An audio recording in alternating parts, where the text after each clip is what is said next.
That night, he slammed his fist into my jaw when I demanded back the motorcycle I'd restored from every last bolt my late father left behind, the one he'd secretly sold to cover debts that didn't exist.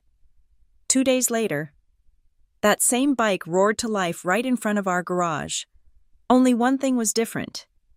The new owner's name was one he'd never see coming, and when I lifted the seat, all the receipts, bank transfers, and hidden camera footage were ready to turn his punch into his own prison sentence.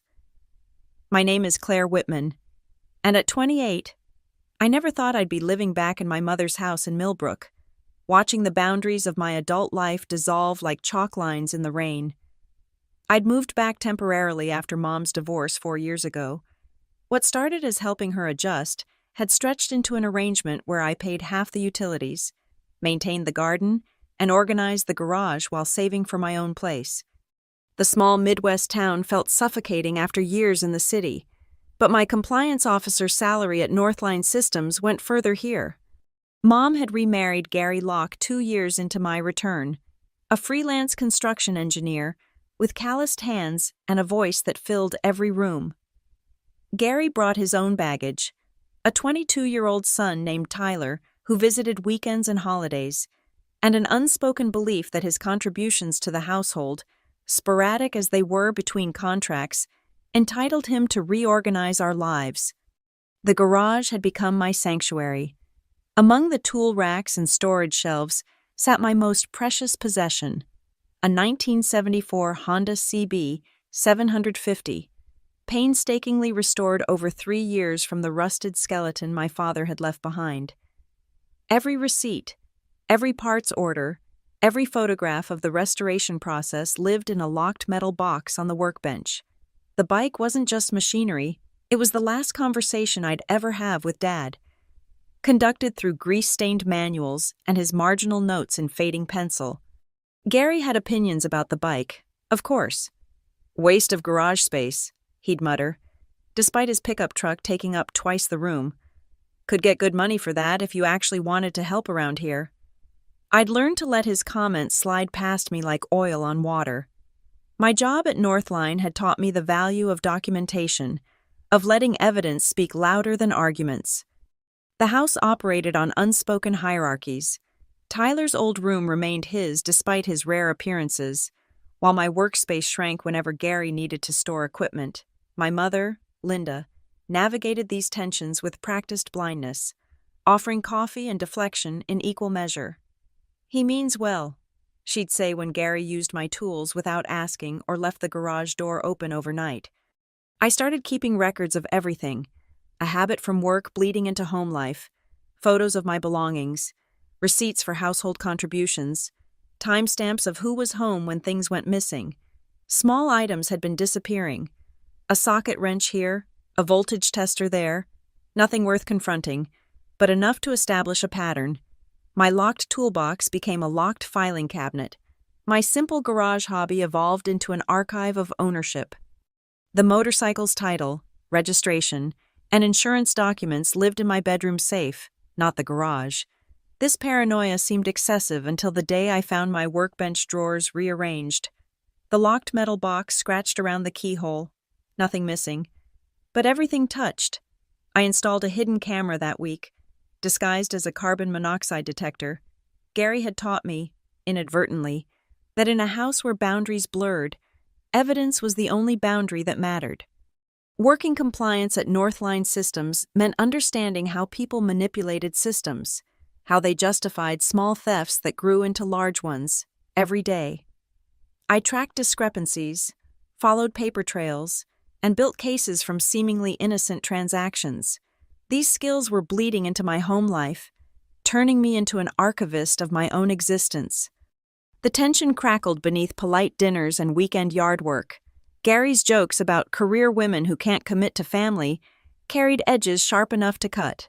Tyler's visits brought temporary detente, as Gary performed the role of successful father, generous with promises and thin on delivery.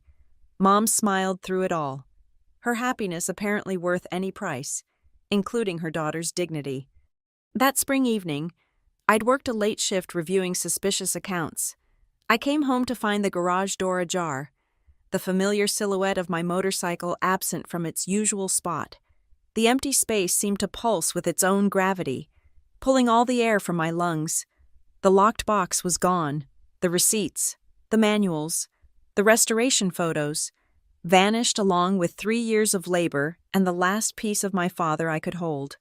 The kitchen lights were on, Mom washing dishes with mechanical precision while Gary sat at the table, scrolling through his phone with the casual indifference of someone reviewing restaurant menus. My hands trembled as I set down my work bag. The compliance reports inside suddenly insignificant compared to the void in the garage. "Where's my bike?" The words came out steadier than I felt. Mom's hands stilled in the soapy water. Gary didn't look up. "Sold it this afternoon. Got $4,800 cash. More than fair for something just sitting there collecting dust." The floor seemed to tilt. "You sold my motorcycle, the one I rebuilt, the one registered in my name." "It was in my garage." He finally met my eyes, his expression a practiced blend of authority and dismissal. "House rules. Anything stored here falls under household decisions. Your mother agreed we needed the money for the roof repairs." Mom turned, her face pale. "Gary said you'd discussed it, that you were thinking of selling anyway." "Show me the bill of sale." My compliance training kicked in, overriding the rage building in my chest. "Who bought it? What dealer? There should be paperwork." Gary's jaw tightened. "Private sale? Cash deal? Don't need paperwork for that."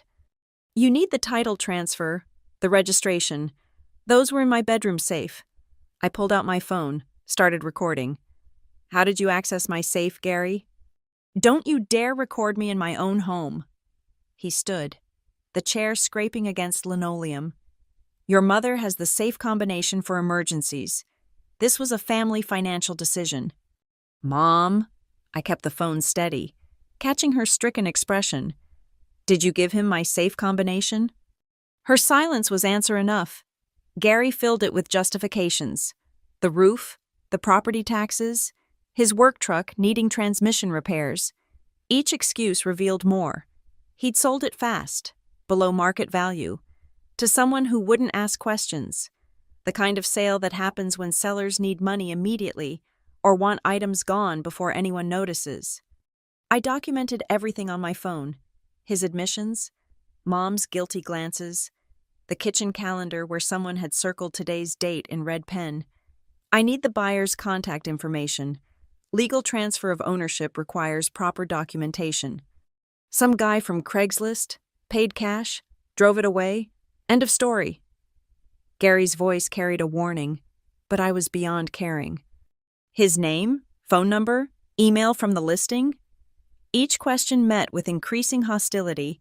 Gary claimed he'd deleted everything, that cash deals didn't need paper trails. Every evasion confirmed what I already knew. This wasn't just theft, it was premeditated. I left them in the kitchen and searched the garage. The hidden camera's memory card was missing, but I'd set it to upload to cloud storage, a precaution that now seemed prophetic. The footage would be there, waiting. My toolkit was ransacked, valuable instruments gone along with the restoration documentation, but Gary had made one mistake. He'd left the old parts boxes, each one labeled in my father's handwriting. Back inside, I found Mom alone, Gary having retreated to their bedroom. $4,800, I said quietly. That bike was worth at least $12,000, documented. Restored vintage Honda CB 750S go for more. He said you'd be upset initially but would understand we're family. Her voice broke. The roof does need repairs. Then why not ask me? Why steal it? I pulled up my banking app. I have savings. I would have helped with the roof. This wasn't about money. The truth hung between us. This was about control, about putting me in my place.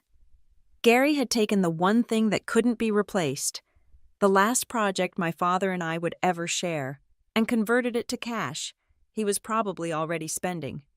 I methodically checked every room, photographing what was missing, noting serial numbers from memory. In the recycling bin outside, I found crumpled printouts of motorcycle sale listings, all dated weeks ago. This hadn't been spontaneous. While I'd been working late, reviewing fraudulent accounts at Northline, Gary had been planning his own fraud at home. My phone buzzed. A notification from the cloud storage. The garage camera had captured everything. Gary and another man loading my bike into a pickup truck. Boxes of documentation thrown in like garbage. The casual handshake over cash. The timestamp showed 2:47 p.m., while I was deep in compliance reports, trusting my home was safe. I saved everything, backed it up twice, and started making calls. The local police station was closed, but I left a detailed message. The DMV's automated system confirmed what I suspected. No title transfer had been recorded. Legally, I still owned a motorcycle that was no longer in my possession, sold by someone who had no right to sell it. The confrontation came 3 hours later, after I'd printed the cloud footage stills and spread them across the kitchen table like evidence in a case file.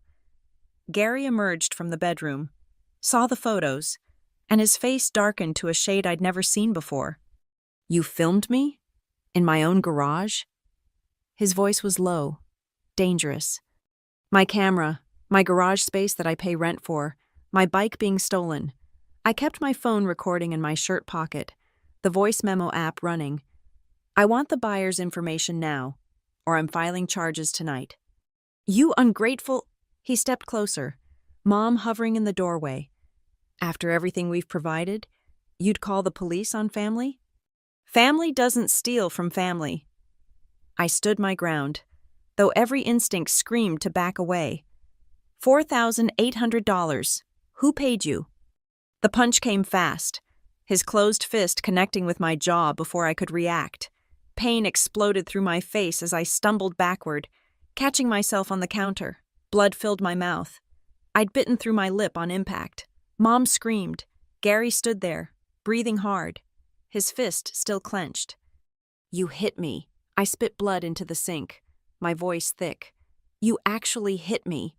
"You pushed me to it," but his eyes showed the first flicker of fear. "Running your mouth, threatening me." I didn't respond. Instead, I grabbed a dish towel from my mouth and walked out, leaving them in their shocked silence. My hands shook as I drove myself to Millbrook General's emergency room, blood still seeping through the towel. The triage nurse took one look and fast-tracked me through. "Domestic incident." I told the doctor clearly, ensuring the nurses heard. "My stepfather punched me in the face during an argument about property he stole and sold without permission." They documented everything: the split lip requiring 3 stitches, the bruising already forming along my jawline, the x-rays to rule out fracture. The social worker took detailed notes while a photographer captured the injuries from multiple angles. Each image was time-stamped, each observation recorded in medical terminology that would hold up in court. "Do you want to file a police report?" the social worker asked gently. "Yes, and I need copies of everything for my attorney." The police officer who arrived was professional, thorough.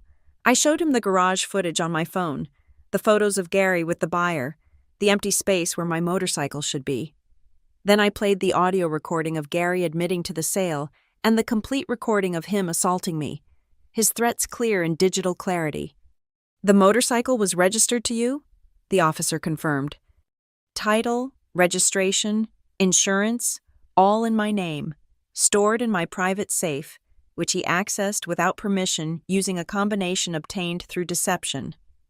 I handed over printouts of everything. "That's grand theft and assault." The officer took my statement, then asked the question I'd been dreading. "Do you have somewhere safe to stay?" "I'll handle it. I wouldn't give Gary the satisfaction of driving me from my own home, but I want a temporary restraining order, tonight." The emergency TRO was granted within 2 hours. Gary would have to stay away from me, the house, and my workplace until the hearing next week. The officer would serve it tonight, giving Gary 1 hour to collect essentials and leave. While waiting at the courthouse, I made strategic calls. First, my bank, placing fraud alerts on all accounts. Second, the DMV, reporting the motorcycle stolen and the title documents compromised.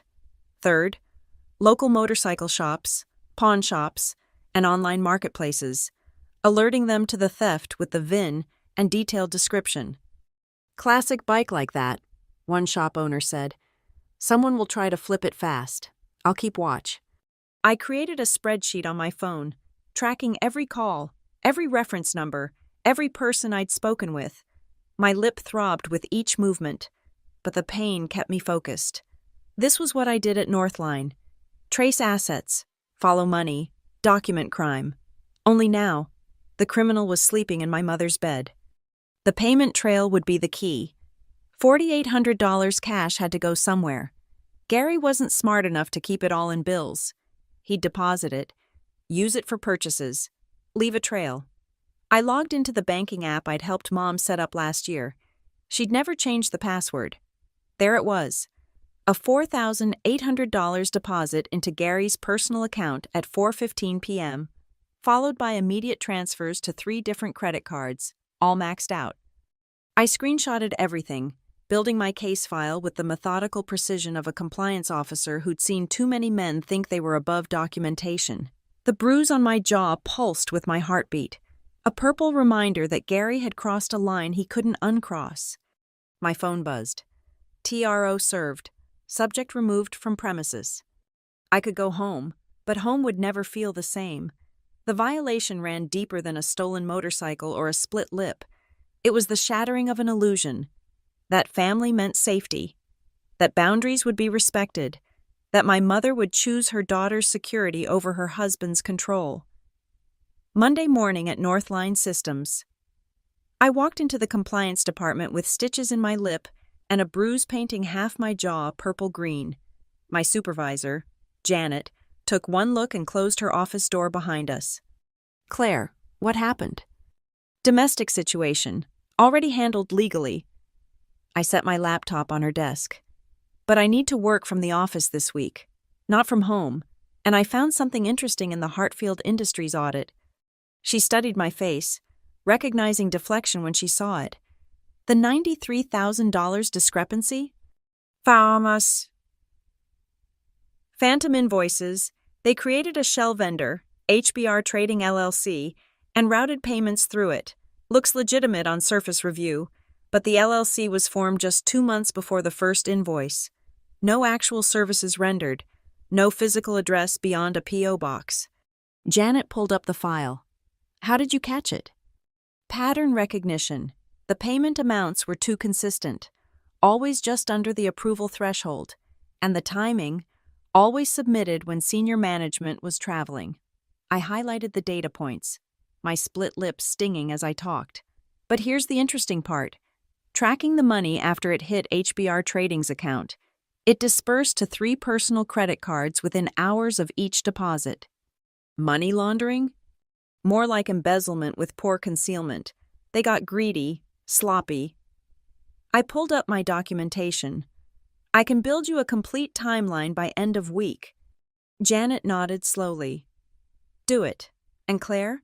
That bruise tells me you're dealing with your own fraud case. If you need resources..." "I'm handling it." I touched my jaw unconsciously.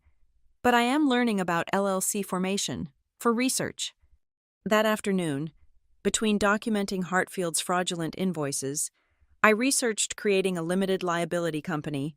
Delaware, Wyoming, Nevada, states with privacy protections. But I didn't need anonymity.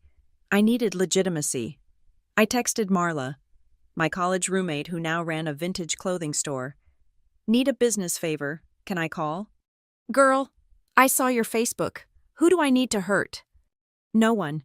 But I need a business partner for something completely legal and slightly vindictive."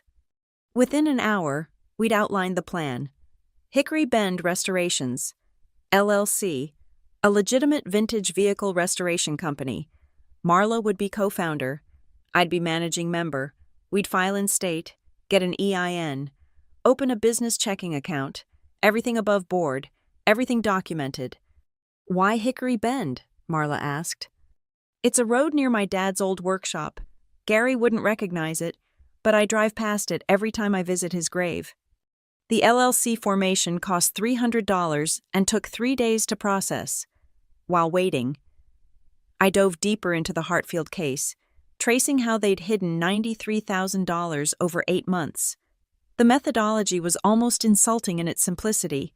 Fake invoices for consulting services, approved by a manager who was getting kickbacks. They'd even gotten lazy with the descriptions, using the same template with minor word changes. "This is amateur hour," I told Janet, showing her the evidence trail. They didn't even use different bank routing numbers. "Can you prove intent?" Already did. I pulled up emails where the manager explicitly discussed the scheme, thinking he was safe using his personal Gmail. They forgot that company devices capture everything. While Janet prepared to involve legal, I multitasked on my phone. The motorcycle forums had been helpful. Someone posted about a dealer in Riverside advertising a 74 CB 750 that had just come in. The photos were distant, but the color was right. I created a new email account under the LLC name and reached out expressing interest. The dealer responded within hours. "Beautiful restoration. Excellent condition. Previous owner says it was a garage queen, barely ridden. Asking $8,500 but negotiable for serious buyers." $8,500. Gary had sold my $12,000 motorcycle for $4,800, and now someone was trying to flip it for nearly double. The anger burned cold, crystallizing into determination. "I need Thursday afternoon off," I told Janet, following up on my situation. She approved it without question, probably noting how I'd worked through lunch documenting Hartfield's trail of evidence. My personal phone buzzed with a text from Mom. "Gary wants to apologize. Can we meet?" I screenshotted it immediately. Violation of the TRO's no-contact provision, another piece of evidence for my growing file. I didn't respond to her but forwarded it to the officer handling my case. That evening, Marla and I sat in her apartment, business checking account opened, temporary checks in hand. "You're really going to buy your own bike back?" With the LLC's money, which I'm funding completely legally, HBR Trading bought something for $4,800. Hickory Bend Restorations is going to acquire an asset for fair market value. I showed her the dealer's listing, and I'm going to document every cent. "This is the most corporate revenge I've ever seen." Marla laughed. "You're literally auditing your stepfather. He wanted to play with property rights and cash transactions. I'm just playing by his rules, but with better documentation." I touched my healing lip. "The assault charges are separate. That's criminal. This is business." By Thursday, everything was in place. The LLC had its federal tax ID, state registration, and a healthy checking account balance. I'd built a simple website for Hickory Bend Restorations overnight, complete with mission statement and contact form. We even had business cards rushed from an overnight printer. Riverside Motors sat on the industrial edge of town, a sprawling lot filled with motorcycles in various states of restoration. Marla drove while I sat passenger, my face hidden behind sunglasses and a baseball cap. The bruise had faded to yellow-green, but I wasn't taking chances on being recognized. "Remember," I coached her, "you're the face of the company. I'm just your technical consultant. Claire, I sell vintage Chanel. I can handle selling myself as a bike collector." The dealer, Ron, was exactly what I'd expected. Mid-50s, beard, oil-stained fingers despite the clean shirt. He led us to the back lot, and there it was. My father's bike, my bike. The deep blue paint I'd spent weeks perfecting. The chrome I'd polished until my fingers cramped. The leather seat I'd had custom restored. "Beautiful machine," Ron said, patting the tank. Seller said he'd owned it for years, but I could tell it was recently restored.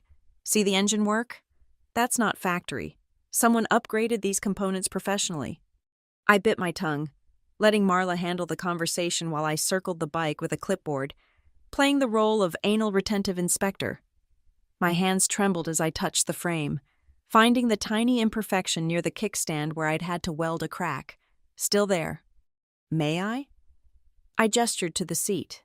"Sure, go ahead." I lifted it, revealing the small storage compartment, and there, barely visible unless you knew where to look, was my mark. a tiny paint pen signature I'd added the day I finished the restoration.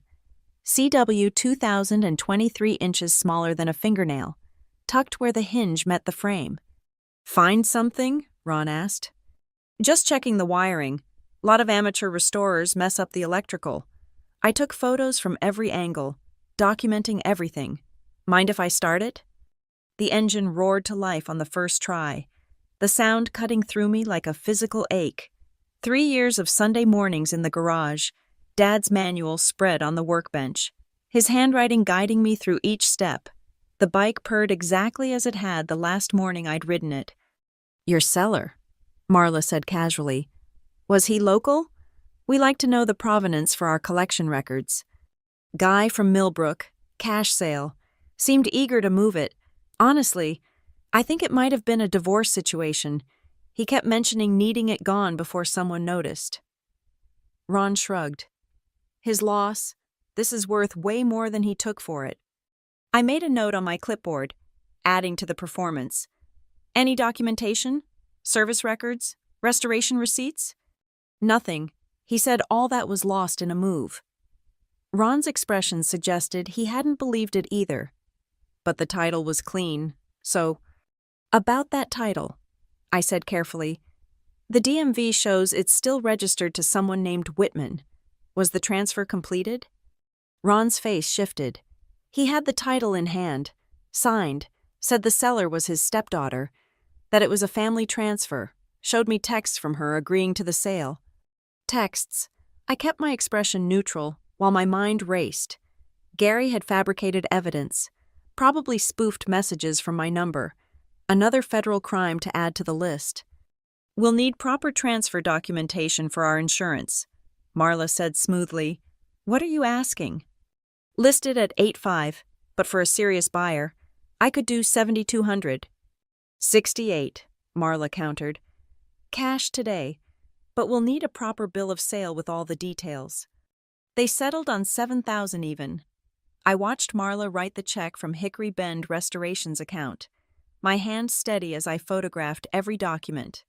Ron provided a detailed receipt, including Gary's name as the seller and his signature on the fraudulent title transfer. "One more thing," I said, pulling out a small device. "We're installing GPS trackers on all our collection pieces. Insurance requirement. Mind if I mount this before we arrange transport?" "Go ahead." The tracker was real. I'd bought it from a security company, but it served dual purpose. As I installed it under the seat, I also placed a tiny camera, no bigger than a button, positioned to record anyone who might try to remove the tracker, everything uploaded to cloud storage in real time. We arranged for pickup the next day, giving me time to prepare the next phase. Back in Marla's car, I finally let myself breathe. "That was your bike, the one your dad—" "Yeah." My voice cracked slightly. "Gary sold it for $4,800. Ron just confirmed he's flipping it for profit, and Gary forged my signature on the title transfer. So now what?"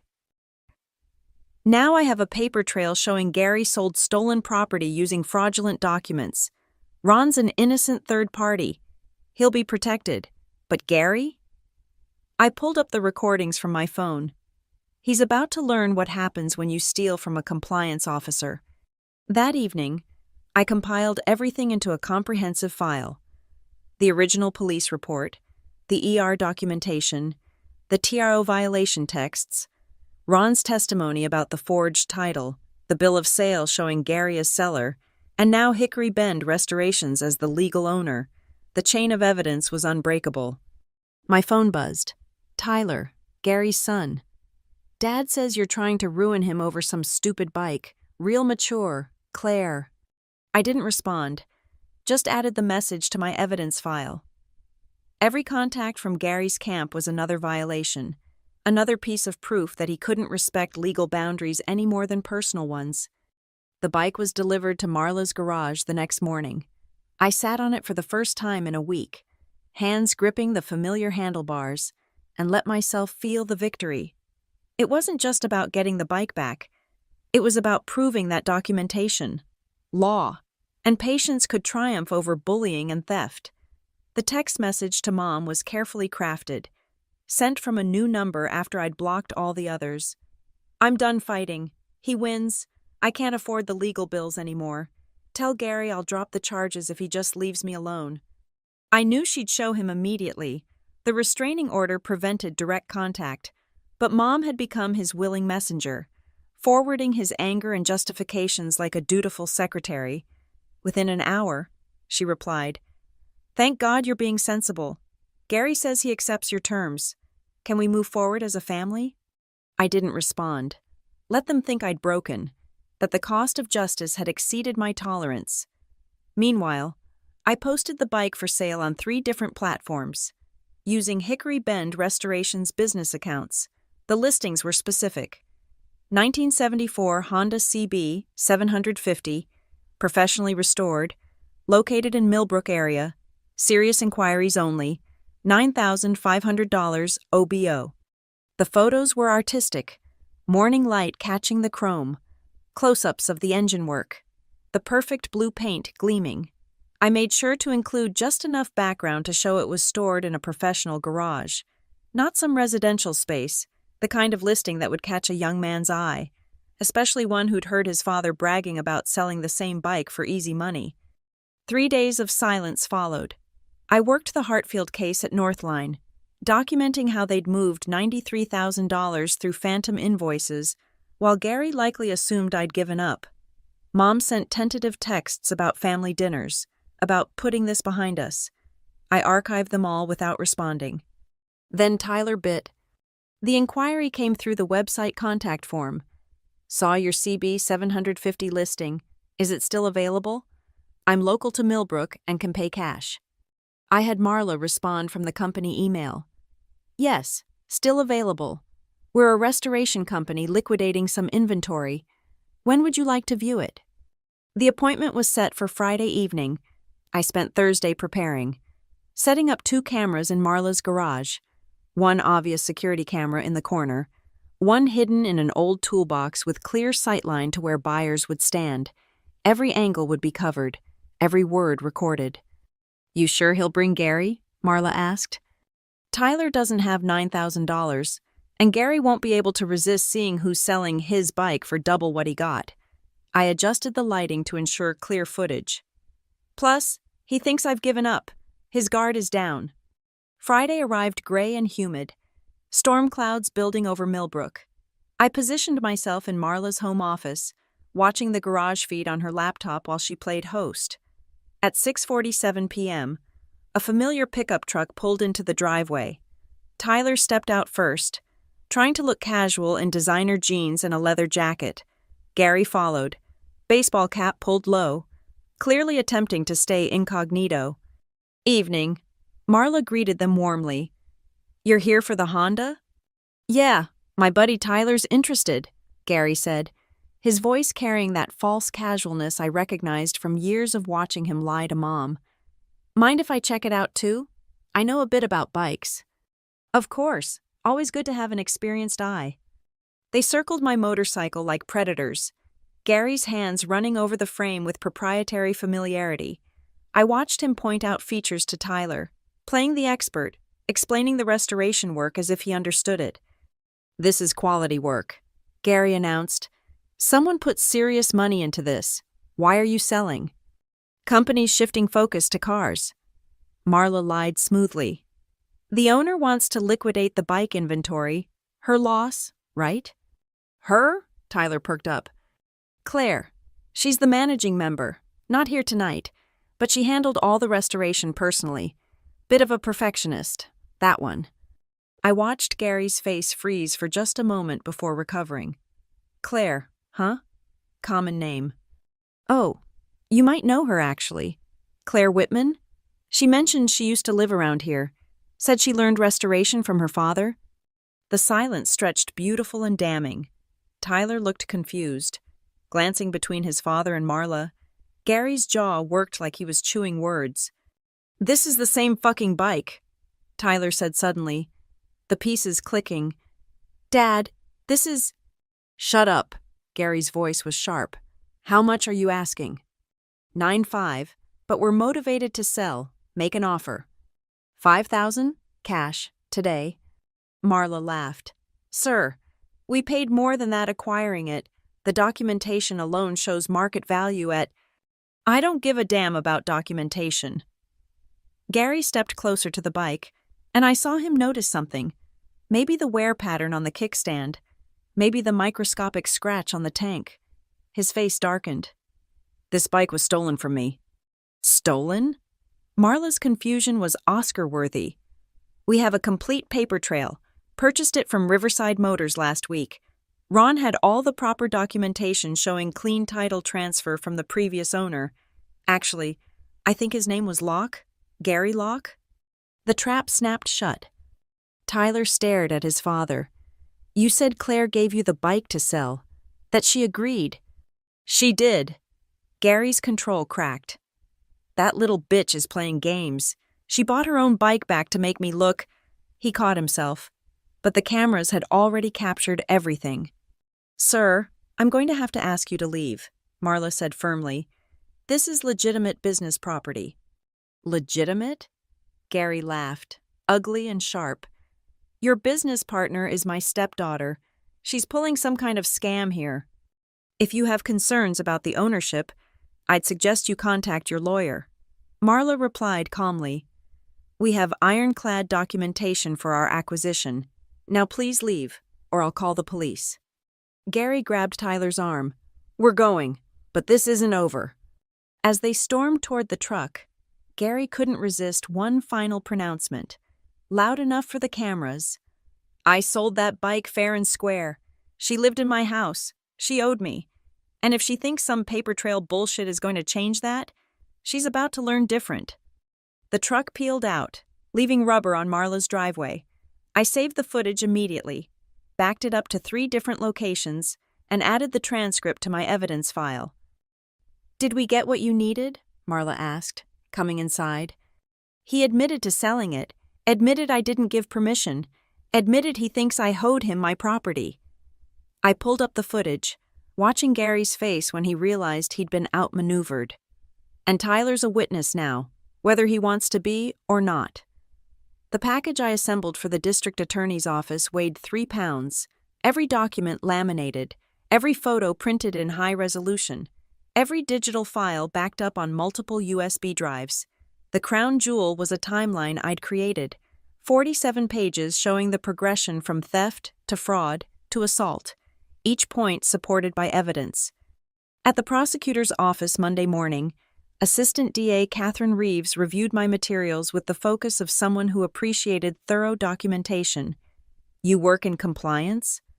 Northline Systems. I investigate financial fraud professionally. It shows. She pulled up the garage footage on her computer. This is Gary Locke admitting to selling property he knew wasn't his. And this, she clicked to the Riverside Motors documents, is him forging your signature on a title transfer. Ron at Riverside will testify. He has the original paperwork Gary provided, including the fake text messages Gary showed him claiming I agreed to the sale. Reeves nodded, making notes. The assault charge was already strong with the ER documentation, but this is theft over $5,000, forgery, fraud, and conspiracy. With the Tier O violations on top, we're looking at potential felony charges. There's more. I pulled out my phone, showing her the banking records. The $4,800 he deposited matches exactly what he told everyone he sold the bike for. But here, I swiped to another screen, are his texts to Tyler from 3 weeks before the theft, discussing how much he could get for that bike in the garage. Premeditation. Reeves smiled grimly. Mister, Locke is about to have a very bad week. That afternoon, I was back at Northline, putting finishing touches on the Hartfield report. Janet read through my findings, occasionally whistling at particularly damaging evidence. They really thought nobody would notice $93,000 missing. They thought nobody would look closely enough. The invoices appeared legitimate at surface level. It's only when you track the money post-payment that the scheme becomes obvious. I highlighted the flowchart I'd created. Same principle as my stepfather thinking cash sales don't leave trails. They always leave trails. Speaking of which, Janet said carefully. How's your situation? DA's pressing charges, felony theft, fraud, assault. He made it easy by documenting his own crimes. I touched my jaw where the bruise had finally faded. Funny thing about criminals, they always think they're smarter than the system. My phone buzzed. A text from an unknown number. This is Tyler. Can we talk? I showed it to Janet. The son wants to talk, probably trying to negotiate for Daddy. Could be useful. Witness testimony from family members carries weight. I met Tyler at a coffee shop downtown, recording app running on my phone. He looked exhausted, older than his 22 years. I didn't know. He started without preamble. About the bike being yours. Dad said you agreed to let him sell it for house repairs. Did you believe him? Tyler stared into his coffee. No, but it was easier than calling him out. You know how he is. I do now. He's freaking out. Says you set him up, that you're trying to destroy him. Tyler pulled out his own phone. But I have texts from him from before he sold it. Planning texts. Want to see them? The messages were damning. Gary discussing how much vintage Hondas sold for, how Claire would get over it, how he deserved compensation for putting up with her attitude. Each message time-stamped, each one more incriminating than the last. I'll testify, Tyler said quietly.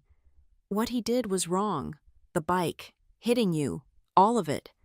Why? Because I'm tired of pretending he's not who he is, and because Mom, your mom, she deserves better. She's been crying for 2 weeks. I forwarded the texts to ADA Reeves while Tyler watched. Your testimony could mean prison time for him. Good. Maybe he'll finally face consequences for something. That evening, I prepared the final piece, a message to Gary through my lawyer, carefully crafted to comply with the restraining order's communication restrictions. Mr. Locke, the criminal investigation regarding the theft and fraudulent sale of my 1974 Honda CB 750, as well as the assault on my person, is proceeding. The district attorney has sufficient evidence to pursue felony charges. However, in the interest of expeditious resolution, I am willing to meet Thursday at 7 p.m. at the garage located at 447 Industrial Way to return certain tools you left behind. Detective Morrison will be present to ensure compliance with the restraining order. Your attendance is optional, but may be beneficial to discuss potential resolution. The garage was Marla's, where my bike currently sat, where cameras covered every angle, where Detective Morrison would indeed be present, along with 2 other officers ready to execute the arrest warrant that would be signed by Thursday morning. Gary's response came through his lawyer within hours. My client will attend in hopes of resolving this misunderstanding. I spent Wednesday organizing everything at Northline, preparing for a potential absence if the Thursday meeting led to immediate court proceedings. The Hartfield case was wrapped, $93,000 traced and documented, the perpetrators facing their own criminal charges. You know, Janet said as I prepared to leave, you've got a gift for this. Ever consider moving to criminal prosecution? I like corporate compliance. The criminals are usually smarter. I smiled. Usually. Thursday arrived clear and cold. I had the bike moved to the center of the garage, its blue paint gleaming under the overhead lights. The title documentation, now properly in Hickory Bend Restoration's name, was displayed on a clipboard attached to the handlebars. Every receipt, every transfer, every legal document that proved my ownership and Gary's theft arranged like evidence at trial. At 6:45 p.m., I tested all the cameras one final time. The footage would stream directly to cloud storage and Detective Morrison's tablet. Every word, every gesture would be captured in high definition. The engine of Gary's truck rumbled in the distance. I positioned myself beside my motorcycle, my father's motorcycle, and waited for the final act to begin. The garage door was already open when Gary's truck pulled up, its headlights cutting through the early evening darkness. He stepped out slowly, scanning the space like a man walking into an ambush. He wasn't wrong. Detective Morrison stood by the wall, uniform visible, hand resting casually on his duty belt. 2 unmarked cars sat across the street. Officers inside, watching their phones, streamed the garage camera's feed. Gary's eyes tracked it all, his jaw tightening as he processed the scene. Then he saw the motorcycle. My father's CB 750 sat in the center of the garage, polished and perfect under the fluorescent lights. The clipboard on the handlebars held the new title: Owner, Hickory Bend Restorations, LLC, Claire Whitman, Managing Member. Every restoration receipt I'd saved was fanned out on the workbench beside it. 3 years of documentation Gary thought he'd destroyed when he stole my lockbox. Hello, Gary? I stood beside the bike, my hand resting on the seat where my hidden signature still marked my work. His face cycled through emotions: surprise, rage, then forced calm. Clever setup, Claire, but playing games won't change anything. No games? I pulled out my phone, showing him the bank transfer. You sold my motorcycle for $4,800 without my permission. I bought it back legally for $7,200 through my LLC. Every transaction documented, every transfer legitimate. You can't prove I didn't have permission. Actually, I can. I gestured to the workbench where a laptop displayed the garage footage. You admitted on camera that you sold it without telling me. You admitted to Tyler that I didn't agree.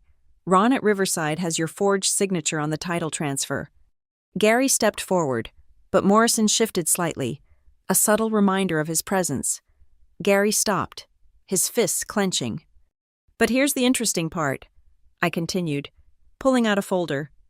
The buyer you sold to? That shell company that gave you $4,800? HBR Trading LLC. Guess who opened an account under that name the day before you deposited the money? His face went pale. That's impossible. You're right. It is impossible. Because HBR Trading was the phantom vendor in the Hartfield fraud case I was investigating. You just happened to deposit the exact amount they were moving through fraudulent invoices. Coincidence? Or did you know someone at Hartfield who gave you the idea? It was a bluff.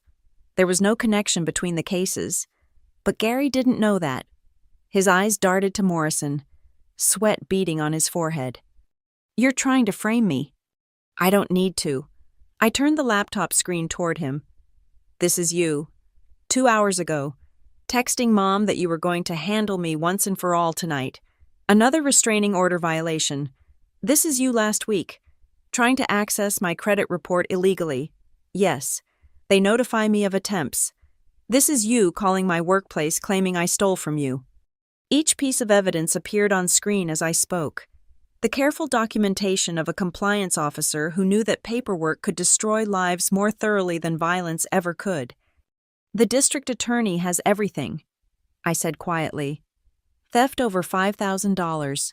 Fraud, forgery, assault, multiple restraining order violations. Tyler already agreed to testify about your premeditation. Tyler wouldn't. He already did. He's tired of you. Gary, we all are. The motorcycle's engine suddenly roared to life. I'd installed a remote starter that morning, and the sound filled the garage like judgment. Gary jumped back, his composure finally cracking completely. You think you've won? His voice rose over the engine noise. You think your paperwork and cameras mean anything? I provided for you and your mother for 4 years. You lived in her house rent-free while stealing from both of us. I killed the engine. Silence rushing back. But you're right about one thing. I did win. I held up the arrest warrant Morrison had just pulled from his jacket. Gary Locke, you're under arrest for grand theft, fraud, and assault. 2 officers materialized from the unmarked cars, moving with practiced efficiency. Gary's face contorted as they approached, his eyes locked on mine with pure hatred. This is about that bike? That piece of junk? No. I walked over to the CB 750, my hand touching the tank where my father's initials were etched beneath the paint. It's about believing you could take anything you wanted because you thought I was weak, because you thought documentation didn't matter, because you thought family meant no consequences. The handcuffs clicked closed around his wrists, the sound sharp and final in the garage. Family doesn't mean what you think it means. Gary spat as they led him toward the police car. You're right. I called after him. Family is what my father taught me in this garage. That if you document everything, if you follow the rules, if you're patient, the truth always wins. The police car doors slammed shut. Morrison walked over, nodding at the motorcycle. Nice bike. It was my father's, now it's mine, legally, legitimately, and permanently. As the police cars pulled away, I sat on the motorcycle one last time in that garage. The metal was warm beneath my hands, familiar as a heartbeat. I'd bought back more than a bike. I'd bought back my history, my father's memory, and most importantly, my self-respect. The camera above the garage recorded it all. The arrest, the engine's roar, and finally, the sight of me rolling my father's motorcycle out of that garage and into the night, free and clear, every single piece of paper proving it was mine. Justice doesn't always roar. Sometimes it whispers through paperwork, builds through patience, and triumphs through truth. Sometimes it sounds exactly like a 1974 Honda CB 750, legally recovered and perfectly restored. Thank you for listening to this story. I'd love to know where you're listening from. Drop a comment below and let's connect. If this story resonated with you, please subscribe to the channel and share your thoughts on standing up for yourself and the power of documentation. Your stories and experiences matter too.